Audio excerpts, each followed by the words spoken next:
In this episode, uncover the surprising truth about who really keeps the house in a divorce and how it could change everything. Welcome to Women Winning Divorce, the podcast helping successful women navigate divorce with dignity so you can protect yourself, your children, and your assets. I'm Heather Quick, founding attorney at Florida Women's Law Group, where women win at life. This week, we had Susan Myres on the show. We had a great conversation about who keeps the house in a divorce, how your home will be divided, and what happens to your home if you are unmarried and separating. I hope this episode is valuable to anyone who might be listening. Stay tuned for the full episode.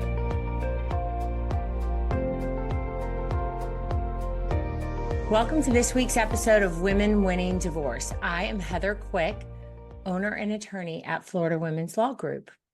Today, Susan Myres is joining us. Susan is the founding partner of Myres and Associates in Houston, Texas. She has most notably been involved with the American Academy of Matrimonial Lawyers for over 25 years and served as the president back in 2020. Today, Susan and I will be discussing who gets the house in the divorce and why it's important to ask yourself, why do I want to keep the house? And whether you should or should not sell the house during the divorce process. Welcome to the show, Susan. Thank you very much. Great topic. Yes, I'm very much looking forward to it. And I think it's one that comes up very often for our clients. Susan, if you would share a little bit about your background and what brought you into family law and keeps you there. Well, I've been practicing family law in Texas since 1982. And I have to tell you, I got here by accident. I happened to be in a firm where everything that came through the door, we started working on. And one thing led to another in pretty short order. And my boss and I were doing lots and lots of family law. And it was like a duck to water. I have never been bored with this job. After doing it so many years, you would think, oh, I've seen everything. Well, every single day, something shows up in your office. You go, I haven't seen this before. And the law keeps changing. And everything that affects our families keeps changing. So it's a never-ending puzzle that I love to solve. That is great. And it's an amazing type of practice because we get to help people every day do things that many times they cannot achieve on their own. Now, what type of clients make up your practice and why? Well, I have a wide range of clients. I have people that are of modest means and people that have, more wealth than some small countries. Between those two are kind of the averages that might be a house, several retirement accounts, maybe a vacation home, an investment account, etc. So their estates are anywhere between 2 and 10 million. And then we have the outliers, multiples of those. Our firm we try to service every branch of family law, both in divorce. We offer collaborative law as a solution for a lot of our conflicts. We have high litigation. We attend mediation. I am not a mediator. I am an arbitrator. We find the clients where they are, see what they think the issues are, predict what they need to be thinking about, and help them get to the end of that chapter. Well, that sounds amazing. A wide variety, which is, of course, what you said, never bored, right? There's just so much different circumstances for the people that you represent. And what would you say makes your practice different from other law firms? I don't know if it's that different from other law firms, but what I've heard people say is that we are one of the more creative solution finders. So we'll talk about that when we get to the house, but we try to figure out, is there some alternative than the traditional approaches that might solve this family's issue? That's something because of the resources, not just with the academy that I've garnered over the years, but also resources from decades of working in the field, knowing mortgage brokers that are very creative, knowing people that can help stage houses, knowing people that can help clients assess what really is important and what the cost of those choices might be. That includes appraisers. It might include repair people. What is it really going to cost that house to get up to sales quality? That is an excellent thing to be known for because there is so much that can be done if you're able and willing to think creatively and solve problems, which is what we do, solve problems. So the more creative you can be as a lawyer, I think the better your clients are, for sure. And I appreciate you sharing that with us. Today, we are going to be discussing who keeps the house in divorce and how you get to that decision. So let's jump right in. Do you encourage your clients to consider why they want to stay in the house during a divorce? Absolutely. We have what might be considered a 12-step process, and it may not be formulated like that depending on what the client can absorb and where they are in their process. If they show up and their spouse has just announced, I want a divorce and I want this to go fast, they're reeling from that announcement. So it may be way too early to go through a full assessment. So in Texas, we have stages of a divorce. We can do temporary orders, and those temporary orders could last a few months, 6 months, could last 2 years. Not that's unusual, but depending on what the family needs and where everybody is, when the client is ready to absorb this information, we start talking about the house. Under temporary orders, that is often a big component of what people want to fight about. I don't want to give up the house because it will lessen my custody issue. I don't want to give up the house because I designed it, I decorated it. I don't have the resources to get other living arrangements. So all of that goes into play. But Heather, before you can decide, do I keep the house or not, there are other decisions you need to make. Where are your resources to float all of the case? How are you going to buy groceries if you're in private school for your kids? All those little elements are going to play into. So it's not focused just on the house. That is an element of what the clients need to talk about. And I do think there tends to be a lot of emotional ties to your home, and if you've had it for a while, and your children, the memories. And I think that does come into play as much as you feel like you had such a personal hand in it. They built it, the designing. I think, and those things are very strong for people. And I think, can be difficult for them to look at it as an asset and how to divide it.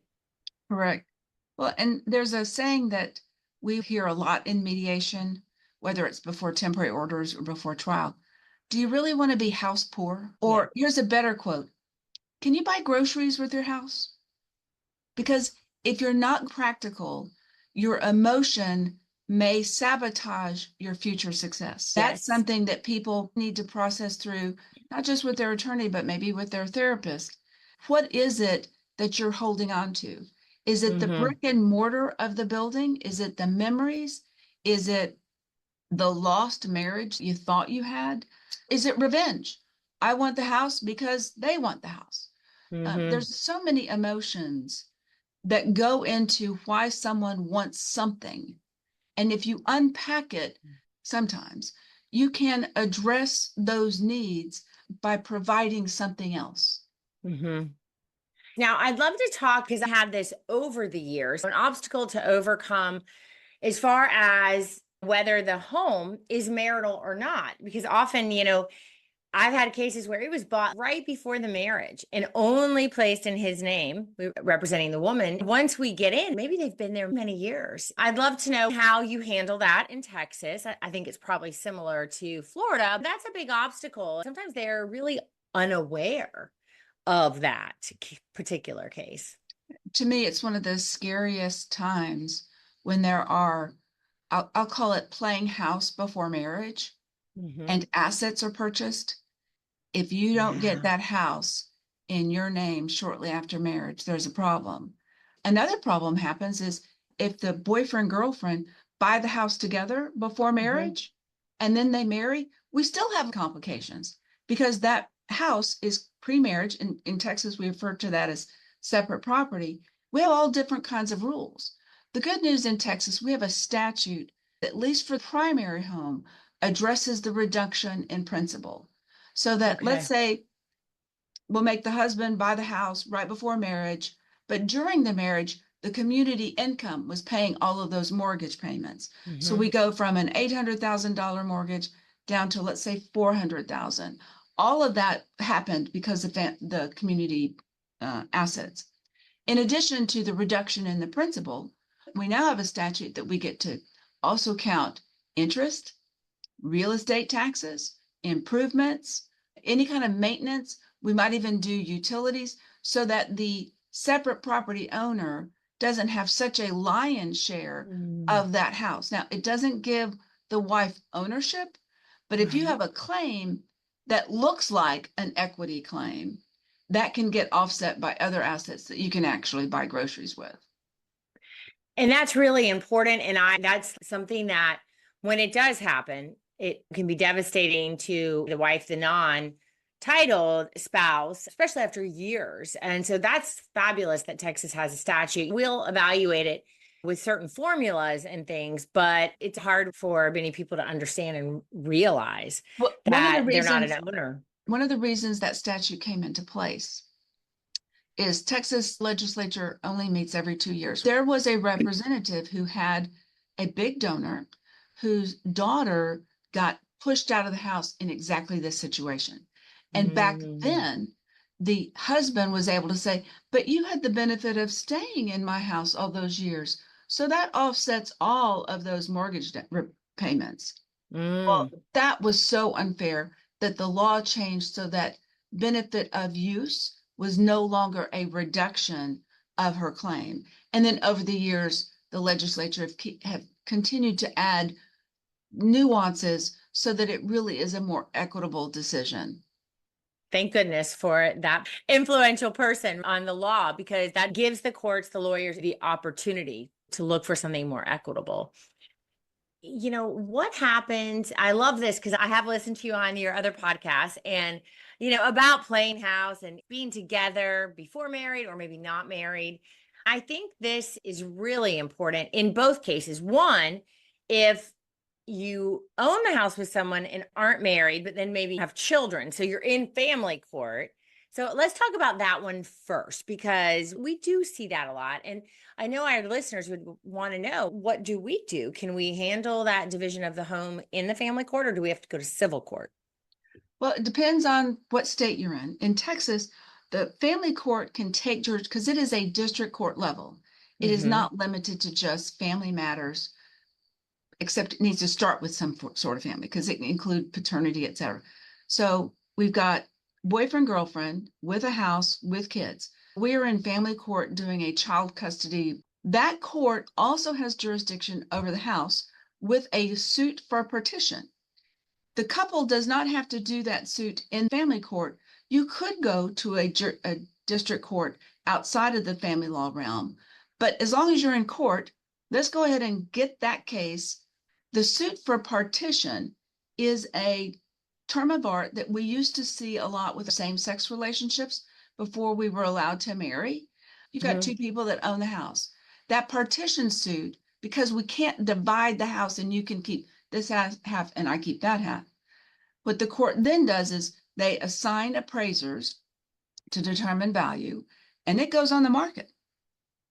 Now, does that court have jurisdiction to say to one parent or the other, I'm going to let you buy out the other one's interest? When the practical hits the road, isn't that really what we want to do anyhow?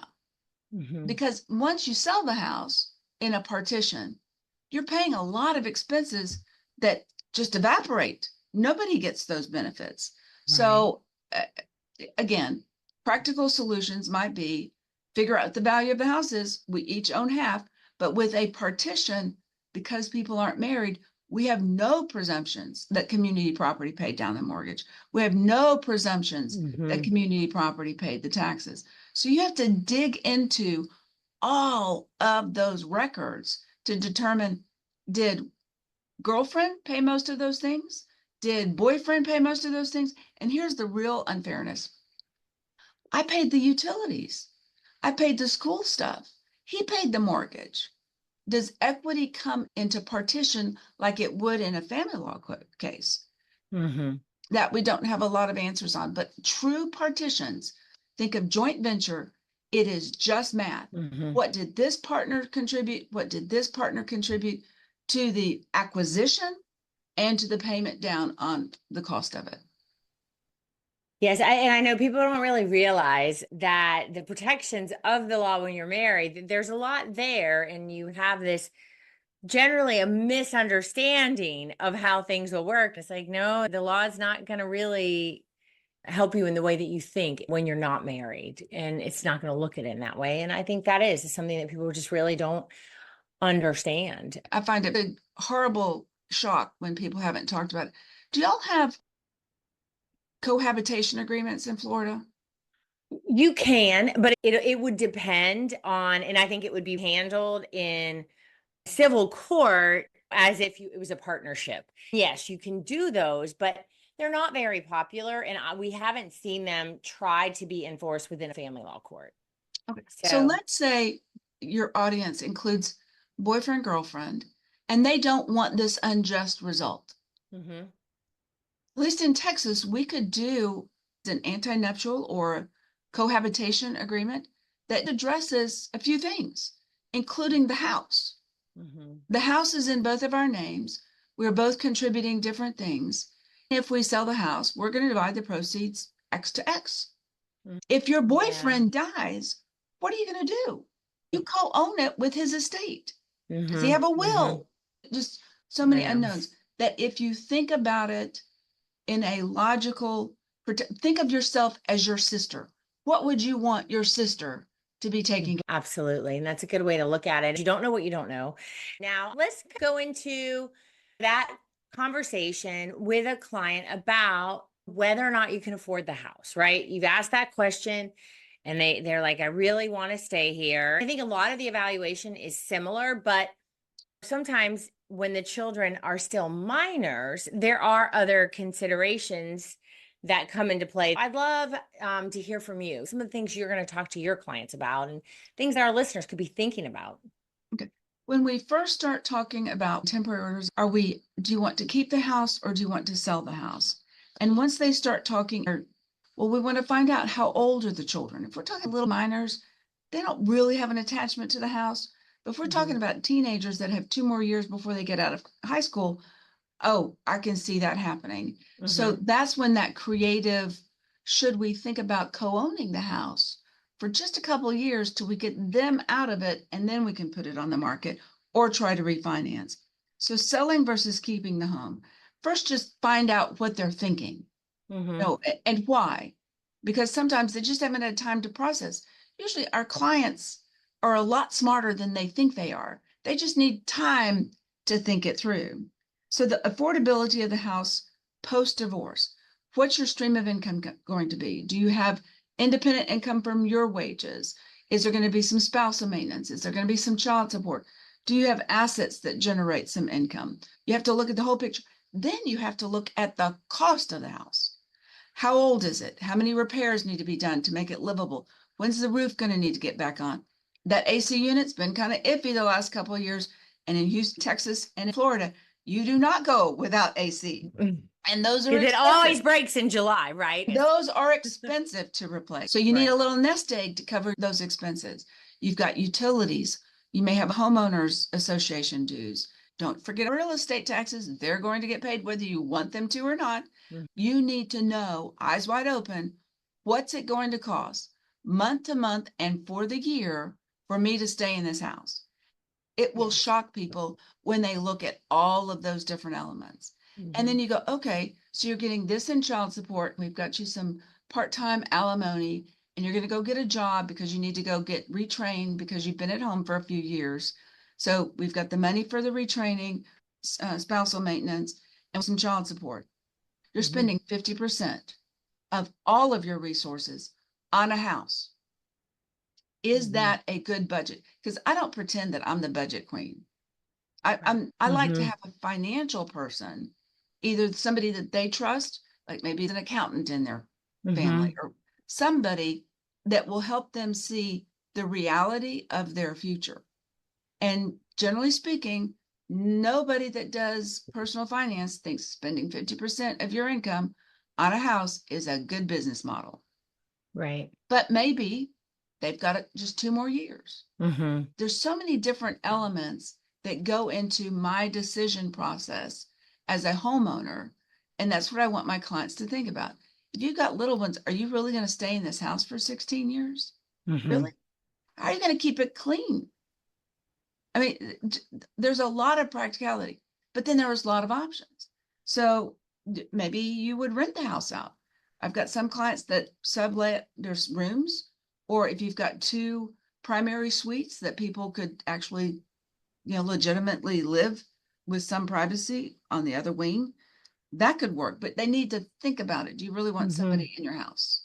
Does that really work for you? So affordability, big, big component, because if you can't afford it, why are we having a discussion? Right. Recently, at least here in Florida, and I imagine the same in Texas, the ability to rent really went up. And so there was a lot of conversation because we'll have many people who are balancing, like, okay, it is this expensive, but this is all I could get for the same amount. And then schools, like you said, with the children, there really are a lot of things to come into play. We're not the only ones in the decision tree. The Yeah. spouse also Right. has a vote. Because wait a minute, I don't want him having the house because I need to save up some money to buy a house. And the interest rate, I'd like that house interest rate. If you insist on keeping the house, I need you to refinance it because you're tying up way too much equity that we can't make up on some other asset. And so much of it comes into play. And that's where getting creative can help. And maybe it's got to work for both people, right? I know you want this, but we've got to think about the give and take, because if it's so advantageous to your spouse, they're not going to agree. They're willing to go so far, but we've got to have an end in date where that equity, they will receive that. They're not tied up or hooked on the loan, because that's another thing we have to talk about. Can you even refinance and, get your spouse off that mortgage? Well, here's some things that I've learned over the years with very clever mortgage brokers. If you can create a stream of income for the previously not working outside the home person for at least 6 months, that may qualify him to be able to get that refinance. But the rates are the rates. Yeah. I have less control over mortgage rates than anything else. So hopefully it'll be going down in a while. Here's one thing I've learned for wealthy people that have sufficient funds in those fiduciary kinds of accounts. There are about 3 companies who, when you have enough money in your portfolio, you can borrow against yourself. Yes. And when you can borrow against yourself, you can make yourself a really good deal. And that allows people to buy houses, pay themselves back. It's all above board. It's all tax smart.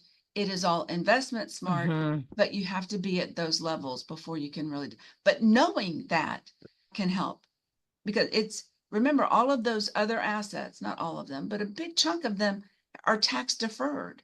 So giving you $100 out of the house is not the same as giving you $100 out of your 401k. So yeah, again, that's one of the things I love about family law. Nothing is simple, but it is explainable. Yes. And there tend to be a lot of options. And those are the better cases where we have plenty of options. Some don't, that can be limited usually on finances and circumstances. But I would love for you to explain how that works and what that really means in Texas. Well, in Texas, until the divorce is granted, the marriage exists. And our courts don't want major assets getting lost. So the court, and debts that are unsecured, they don't care that much about. But debts that are secured on assets that we want to save, they do. So either by agreement or by court order, someone will be ordered to pay that house note.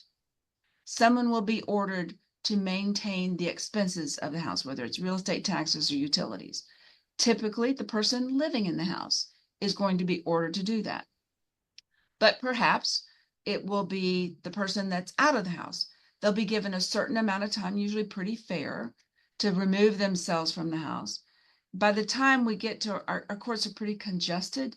So by the time we get there, we are all required to have gone to mediation. That's mandatory in all of our Harris County courts. And I think all 3 of our Fort Bend courts. Before you get to court, you're going to have to try to work it out. And people have started to think, where's the logical place for us to divide up the house? And how are we going to pay for the rent? Where's this other person going to go? And how are we going to pay for that? So they'll look at all of that. And that's how we resolve it. Usually, when I first meet with clients and we talk about the house, and especially if there's children, there's a sense of she's never going to want to leave that house, or he will fight me over that house. They've been in this soup for a while. And we think about, does it make better sense for you not to fight over that and for you to find a rental place? But like you said, rents of places that you want your kids to be in may be just as expensive as that house. Right. Alternatives need to be explored, because the courts aren't going to make the leaving spouse get a loft apartment when they've got 3 kids to house. Right, exactly. Because we did a fascinating episode on the nesting where the parents left. I was completely against it and thought that was a ridiculous idea. However, I learned a lot from our guest and thought about it differently. It really gave me a different look on it. I just got to ask if you see that with the financials and 3 children, they got to have room in both places.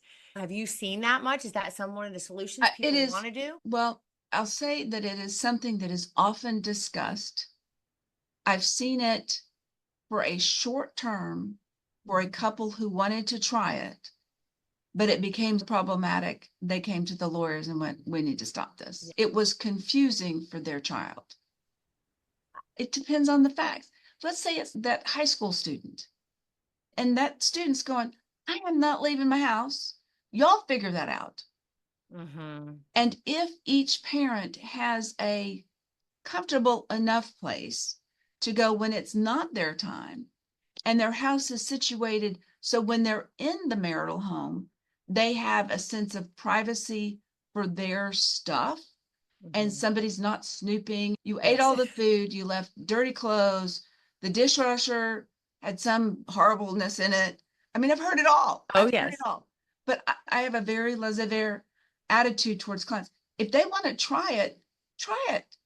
Who am I to tell them not to? Exactly. So let's talk about when we should sell the house in the middle of the divorce. Let's talk about the timing of that. I'd love to hear your opinion on that when the clients are talking about that, or it's become apparent the house is going to need to be sold. Okay. That will require lots of evaluation. What needs to be done to the house before it's going to get not necessarily top dollar, but not lost dollars. So what are we going to need? How are we going to pay for those? What can we do ourselves? Painting crew. Some people can patch a hole that the dog ate in the wall. What do we need to do so this house shows? Will it show with us in it? Will it show with one of the parents and the children in it? Depends on how clean these kids are. Who's going to maintain the yard? How will that look if we sell it now? If we sell it now, there's a lot of benefits, because you maximize your tax benefit if there's going to be a gain of what you sell the house for, what it's worth, and what you bought for it. So for couples, it's $500,000 that you can protect. For singles, so there might be a reason that everybody agrees we would be better off selling this house before we get a divorce, because we're going to have a big gain that we want to absorb or ignore. There's the added incentive of, I don't mind paying for repairs because it's going to benefit me as well. If we take care of these repairs, we're doing it out of community funds. And at the end of the day, the split will also be of some equality. It's disruptive, because if you've ever had to live in a house that is being shown and open housed and all the things that go into disposing of a residence, it can be a problem. But if it works, it works. Sometimes it has been a better decision to let the primary parent with the children move out, let the non-primary stay in the house, because he or she knows how to fix those holes in the wall. They're great at mowing the yard and keeping the yard looking, whatever it is, or the pool maintenance. Oh my gosh. Pool's a big one. The number of green pools that have stopped a sale will make your head spin. I think that is just a really good point, because, if there's an ability for you with the kids and the dogs to go somewhere else while we sell it, it's going to be less disruptive and easier to show it and make that happen. I bet you've had a circumstance when one person isn't as excited to sell the house or motivated, but they're the one in it. And then that does impact the showing of the house because they're not cleaning up the pool, they're not picking things up on the, off the floor, not making the house very accessible to realtors. So it can make a big difference. Right. If that stays a problem, our courts will fix it. Mm-hmm. And usually, yes, our courts will as well, but you've already lost time. And it is hard to predict how that is. So I do think that, if by agreement you can come to something, that is really important. And I want to ask you this, because I know we have faced this question many times, or it's already happened when the client comes to you and they're like, well, I just moved out of the house. And then you're like, did you think about all these things, which I'm sure is a conversation that you've had. So let's talk about that, because I'm sure many of our listeners are like, I just want to leave even before we file for divorce. I'd love to hear your opinion on that. If there was any sense of safety, just get out of the house. Exactly. When safety is an issue.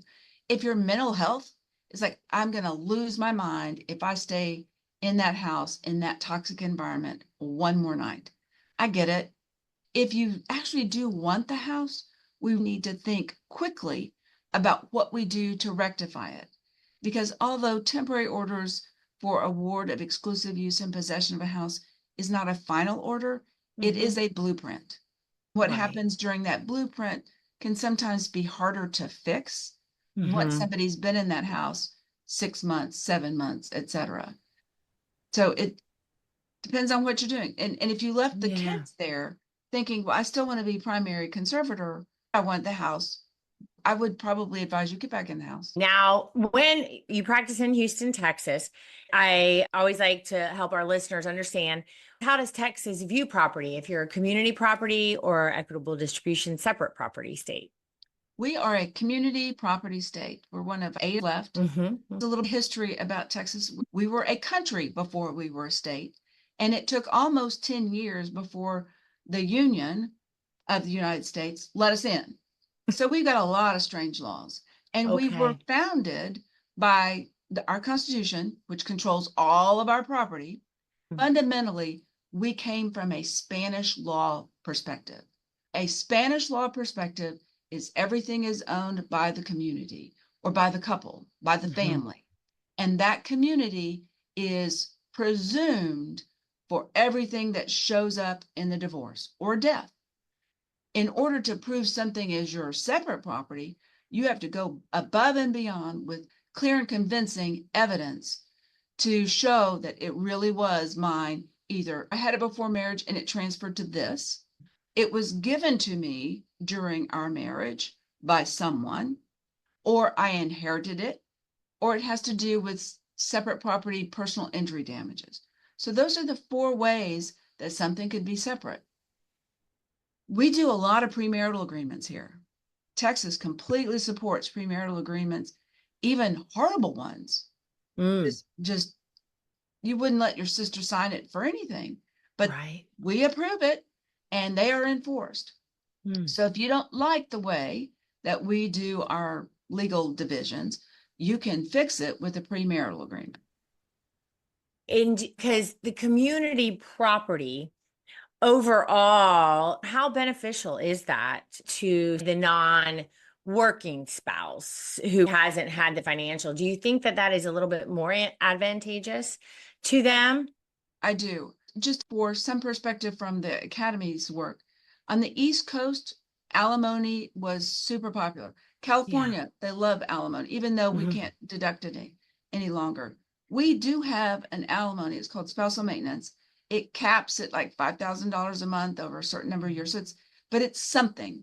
And for some of our clients, $60,000 in what is called mailbox money.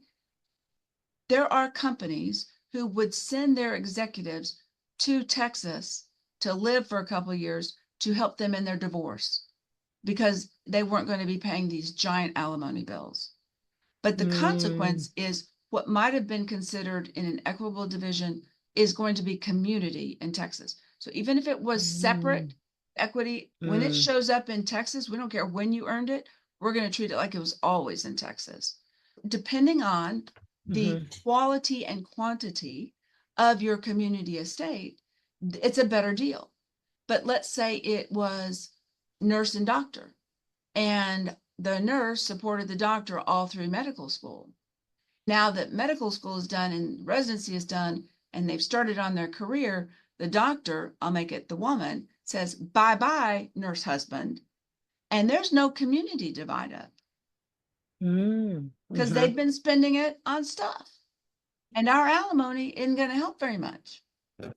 Same situation, but the marriage has lasted a long time and they've built up a community estate. That community estate is presumed to be divided 50-50, but we have almost an unlimited list that allows a court to do equity and say, I'm going to give that person a little bit more than 50%. On a great day, we usually tell our clients it would be a 60-40 on a great day. Right. But it does depend on, again, quantity and quality of your community. If it's a small estate, I've had a judge do an 80% division to the non-earner, saying to the earner, you're going to make this up in 2 years. If it is a giant estate, and the term I've used courts here, $3 million to live on, that's enough.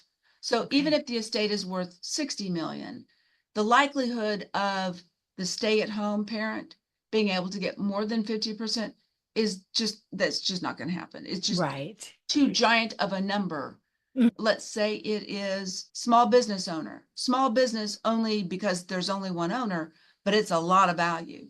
This person has not been involved in the business. How do I get money to the non-owner? We can do money judgments. Since it is a community asset, we allow the non-owner to sell their shares back to the company. So everybody wins. We get to increase that basis to the owner. We get the flow of income and get security for that payment. What if we co-own that house and allowed husband, who's got all the money right now, to pay the house note for those 3 years? That way he's not worried about how's she going to afford the house so money now, money later. Each party has a different interest of what they need. That's one of the creative solutions.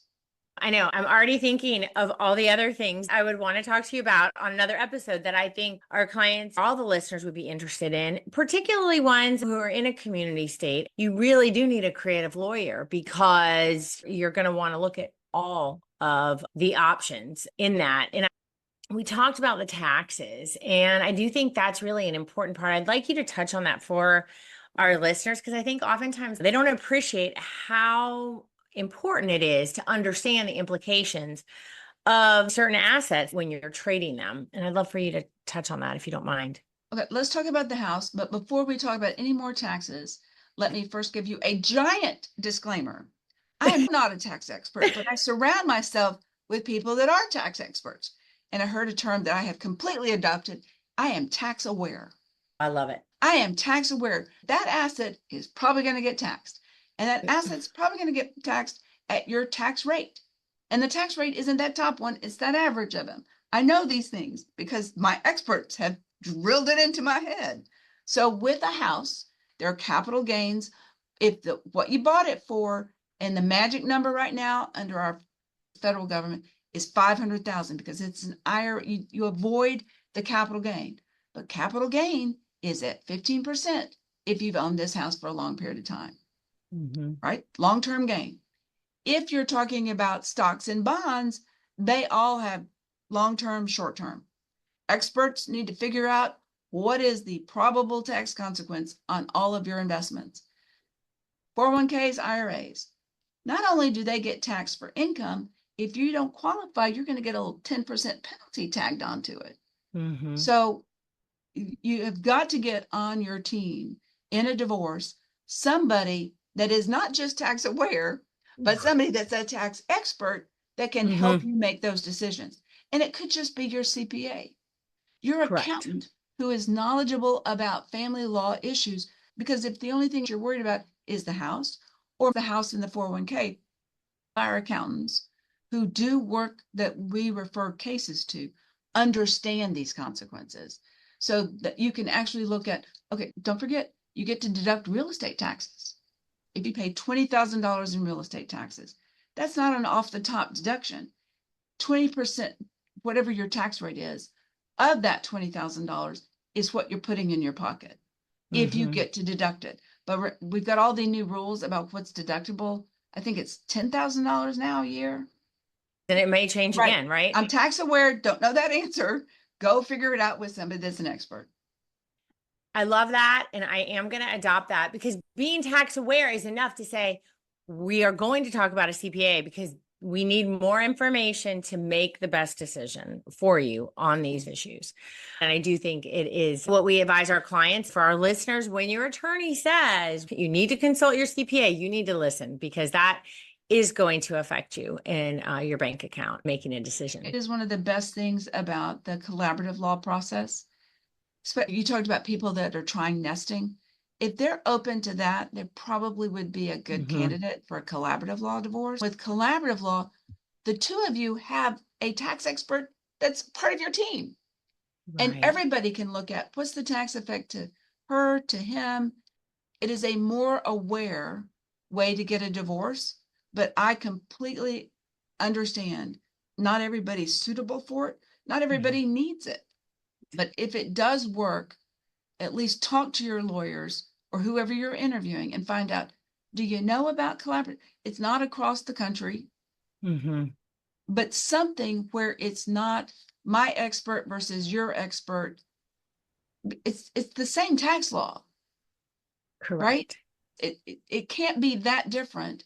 But if you're both spending money getting that, it just doesn't make sense. I agree with you. Well, Susan, I can't believe we are reaching the end of our show. Can you impart on our listeners what you've learned about women and their resilience throughout your career and experience? Okay. My best results are when someone shows up in my office. They don't know what their monthly expenses are. They don't know what their spouse makes. They don't know what they're going to need in the future. They don't know. After the case is finished, they have a plan and they are aware. I have one client who knew nothing about their investments and they were significant. She knew nothing about them. She is now an expert in all of her holdings. She's able to talk about tax lots. She's able to instruct her advisors. She's able to pick advisors that have her best interest at heart. It was a huge success story that people are informed and use that information to educate themselves and continue to make decisions. What I've learned about women, there is nothing we can't handle. That is true. I love that. And lastly, Susan, where can our listeners find you for more information and resources? We are at Houston Divorce Lawyers in Houston, Texas. If you're looking me up by my name, it needs to look wrong to be correct. It's Myres. I'm happy to help. We've got a team of people that are resourceful, creative, and very understanding. Wonderful. And of course, we will have all of those links in our show notes for you listeners today. We have reached the end of our show today. Thank you to Susan Myres for joining us to discuss who keeps the house in a divorce, why it's important to ask yourself, why do I want to keep the house, and whether you should or should not sell the house during the divorce process. And listeners, if you or someone you know is going through a divorce or thinking about a divorce in the Northeast Florida area, please reach out to us at floridawomensLawGroup.com. You'll find our practice areas and the link to our website in the show notes, as well as Susan's links. Thank you for listening.